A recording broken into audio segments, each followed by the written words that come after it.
Rolando Romero didn't mince words when asked who he thought was the most overrated fighter in boxing right now. Without hesitation, he threw Shakur Stevenson's name into the ring. In a sit-down with reporter Mike Coppinger, Romero took a few pointed jabs, not in the ring, but in conversation. He questioned Stevenson's credibility, openly doubting the quality of his resume, and insisting the WBC lightweight champion has been riding a wave of hype that doesn't match the substance of his record. According to Raleigh, there's only one win in Shakur's 8-year pro career that stands out, and even that, he argues, is not as impressive as it seems. It's a bold statement, especially in a sport where undefeated records are worn like armor. But Raleigh wasn't just poking the bear, he was making a case. Romero pointed directly to Shakur's victory over Oscar Valdez in 2022, calling it the only real name on his resume, and even then he had questions about the value of that win. Raleigh reminded fans that Valdez had his jaw broken back in 2018 in a brutal war with Scott Quigg. Ever since that injury,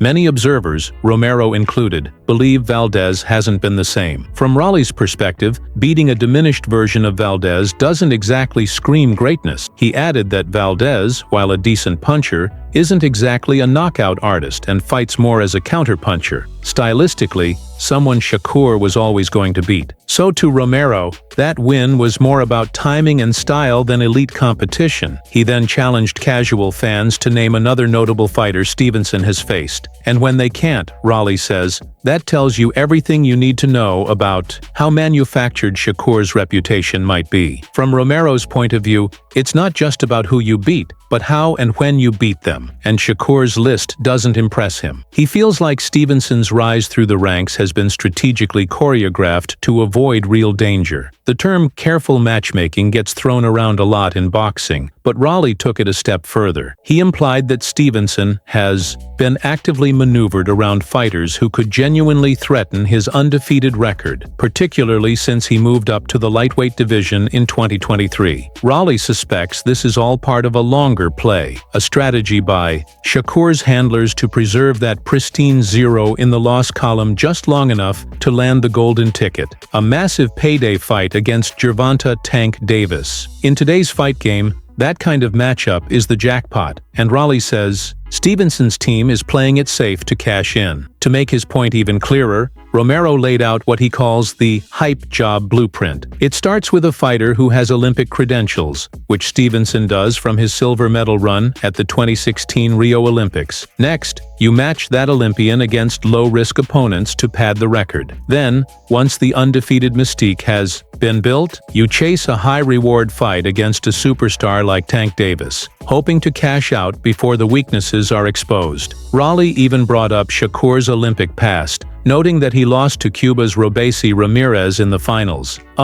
Reminder that Stevenson isn't untouchable. Romero believes that the promoters are now avoiding dangerous young contenders like Andy Cruz, Raymond Muratalla, Abdullah Mason, and Jadier Herrera to protect Stevenson's record and stretch the illusion as long as they can. For Raleigh, this isn't a knock on Stevenson's skills, but rather a criticism of how his career has been managed to look bulletproof on paper without testing him in fire. Romero went on to say that, when you stack up the talent in the lightweight division right. Now Stevenson doesn't crack the upper echelon. In his eyes, names like Gervonta Davis, Andy Cruz, Abdullah Mason, and Keyshawn Davis are all fighters who bring more danger to the table. He listed a whole lineup of top lightweights, fighters with real heat, hunger, and risk, and put Stevenson somewhere toward the bottom of that list. Raleigh even mentioned Lamont Roach, Floyd Schofield, and Jose Velasquez as guys who would arguably give Stevenson more trouble than anyone he's fought so far. And yet,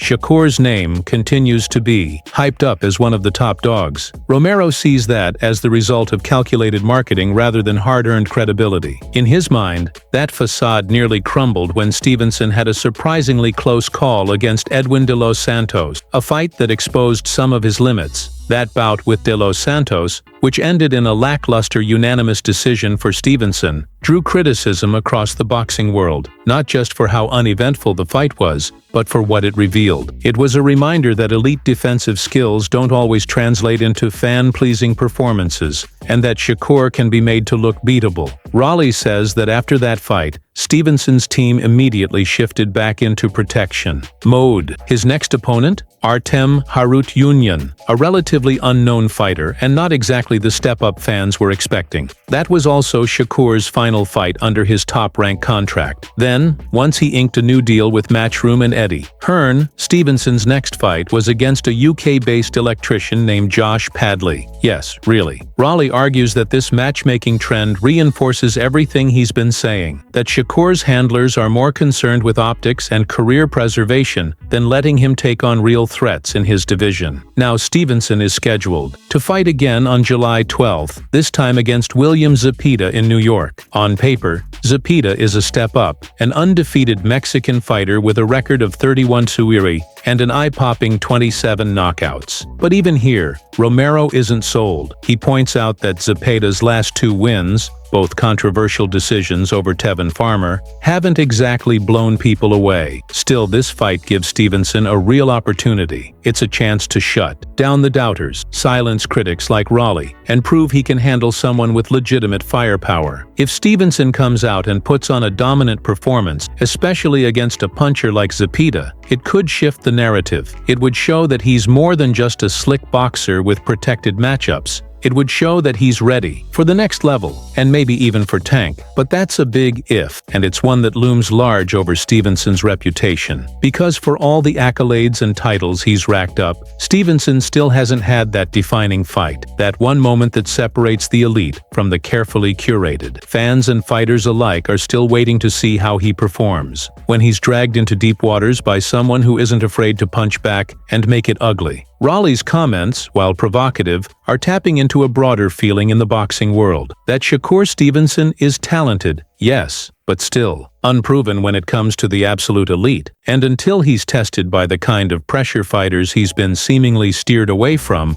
the questions are going to keep coming. In today's boxing climate, where careers are built as much outside the ring as they are inside it, perception can be everything. A perfect record and a few world titles can do wonders for a fighter's image, but they don't always tell the whole story. Romero is pushing for that story to be examined more critically. He's calling for a reset, not just for how fans view Stevenson, but how they view the matchmaking that shapes so many modern fighters' careers. He wants fans to stop accepting undefeated records at face value and start looking at who was actually beaten and how. Whether you agree with him or not, Raleigh's making sure the conversation stays alive, and in boxing, that's half the battle. As for Shakur, his response in the ring on July 12th will say more than any words ever could. A dominant win against Zepeda would help him reassert his place among the top lightweights and set the stage for that massive showdown with Gervonta Davis. But a shaky performance, or worse, a loss, would only validate everything Raleigh's been saying. It would open the floodgates to criticism and force a hard look at how Stevenson's career has been guided up to this point. In a sport that lives and dies by momentum, Shakur's next fight might be the biggest moment of his career, because this time the gloves are off and the world is watching with skeptical eyes.